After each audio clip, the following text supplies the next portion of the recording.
sería el empate, ¿no? 1-0 y empate sin goles en el margen del tablero. Eso es.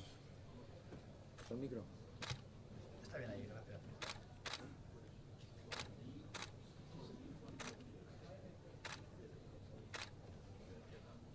Muy bien, gracias. Bueno, muchas gracias, Pau.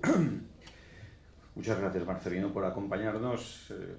Yo quiero que esto sea un acto donde Marcelino se salga de lo que es la tensión que cada semana tiene el entrenador del Valencia. Este es un acto donde queremos hablar de fútbol por encima de lo que espera el sábado, de lo que ha sido la semana anterior, ¿no?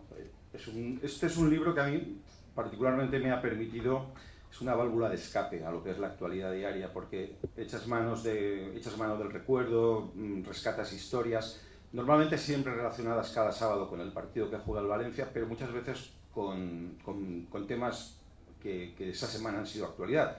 Por ejemplo, cuando se confirmó que Marcelino iba a ser el entrenador del Valencia, yo rescaté pues, los datos para saber, yo lo había visto jugar, había sido pues, narrador de partidos del Valencia con aquel Sporting de los años 80 y bueno, y recordaba la figura de aquel, bueno, pues de un centrocampista que despuntaba, que llegó a jugar la final del Mundial Juvenil en la Unión Soviética en el 85 y que jugó pues con Eloy Olaya, con Joaquín, con Maceda, con aquellos grandísimos futbolistas del Real Sporting de Gijón, que os medisteis contra el Inter de Arrigo Sacchi todavía en la Copa de la UEFA, cuando uno habían sido Van Basten, Rijkaard y compañía.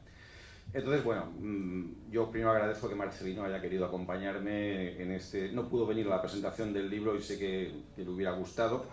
Y hoy simplemente lo que queremos es compartir unos minutos de, pues eso, de fútbol en esencia pura, ¿no? Y hay algunos aspectos que luego me gustaría que me contara, ¿no? De cuando era niño, cómo empezó, cuál fue su primer partido y estas historias que muchas veces quedan sepultadas por el día a día.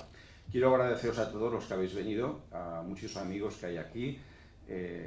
No puedo nombrarlos a todos, pero bueno, también a los compañeros de los medios de comunicación, muchas gracias.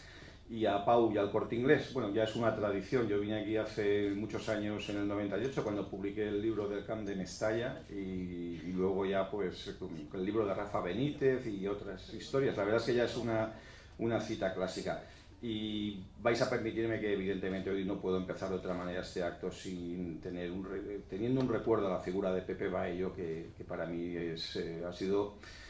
pues casi como un padre en muchos aspectos, una persona que ha estado durante, se dice pronto, más de 80 años yendo a Mestalla y que hoy ha sido su funeral a los 92 años, un gran valencianista, un hombre que vivió siempre muy de cerca todos los avatares del club de Mestalla y que ha sido un símbolo de lealtad al club, un hombre que nunca sacó el pañuelo para pedir nada contra nadie. Si el entrenador que había era el mejor, el presidente era el mejor, los jugadores eran del Valencia y eso estaba por encima del bien y del mal. Yo creo que Pepe Baello nos ha dejado un legado de afecto, de lealtad y de respeto hacia una entidad. Una pena que no haya llegado al centenario como él deseaba, pero bueno, la vida tiene estos problemas, tiene estas cosas. Me queda la satisfacción de que la última vez que lo vi en vida fue el pasado 8 de diciembre y precisamente fui a su casa a llevarle un libro y dedicárselo. Me queda esa satisfacción.